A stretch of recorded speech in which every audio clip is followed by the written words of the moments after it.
ఇప్పుడు ప్రాబ్లమ్స్ మన దేశానికి ఒక 4-5 ఉన్నాయి. ఇదివరకు పెద్ద ప్రాబ్లం కమ్యూనిజం, అది చాలా వరకు పోయింది. కానీ కమ్యూనిస్ట్ భావజాలం ఇంకా ఉంది. వాడు హింస, రాజ్యాధికారం ఏవో మాట్లాడతారు. అలాగే మనకు తెలుసు కాంగ్రెసిజం, ఓన్లీ హిందువులను కొట్టు, ఇతరులకు పెట్టు.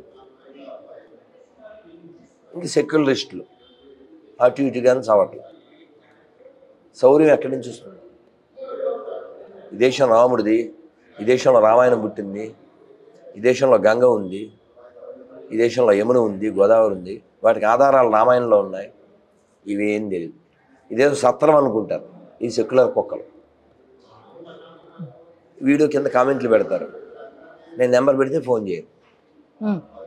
ఆడి కామెంట్ కూడా ఆడి పేరుతో పెట్టడం, ఏవో పేర్లు ముసుగేసుకొని పెట్టి కామెంట్స్ అవి పిరికి మురికి.